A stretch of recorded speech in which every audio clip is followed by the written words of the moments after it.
What new changes, challenges are you facing in regards to regulation and applying a framework of rules and procedures to further regulate trades in commodities? And as you're now free of Dubai, Les, feel free to answer that from a UAE perspective or anywhere in the world you'd like to reference. I am somewhat freed up now, and then for the viewer, Patrick has been trying to get me on his program for a couple of years, and I was somewhat restricted from doing that. It's very pleasing to be free of those restrictions, and I'll try and give a balanced answer because I'm somewhat critical of the country. To put that into perspective, how far the UAE has come, a country that is only 51, 52 years old, to have two leading stock exchanges in the DFM and ADX, have the leading derivatives exchange, not to mention Nasdaq Dubai, and more recently the success of IPO-VID. It's a huge achievement, but the challenges for me are some of that success. It's the very fragmentation that we have. To some extent, the exchanges didn't overlap. That's now starting to happen. What value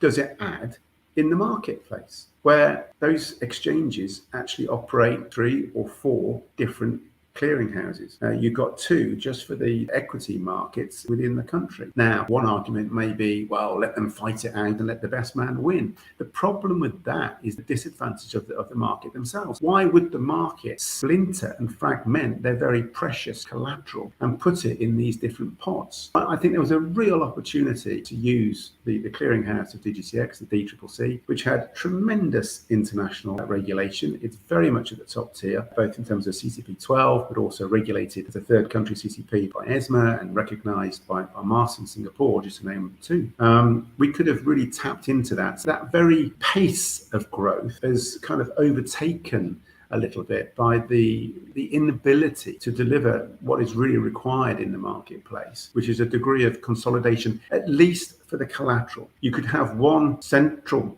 clearinghouse for the UAE with the multiple exchanges hanging off that as labels, brands, whatever markets in their respective space. That would be the first of 2 areas I'm somewhat critical of. The second, and I'm hesitating to use the C word here of crypto, but it's still a dog's dinner. It's such a shame, and I see that same pattern being repeated, that growth and that demand, huge success, UAE and the Middle East, as many cryptocurrency traders at a retail level. And it's great that we've got that retail participation in our markets that we didn't really have before COVID. But that very pace of change has meant that we've now got in this country, and I was trying to think, we've got 4 different regulators for cryptocurrency in a country of 10 million people. When we talk about the challenges that we're facing, I'm not being critical or any way disrespectful to the efforts of FARA, ESCA, DFSA, FSRA, to name those 4. They're all working very, very well, but in a silo manner and without that kind of umbrella framework that the market are demanding. And to close on that argument, I think it was September 2021 when the DGCX first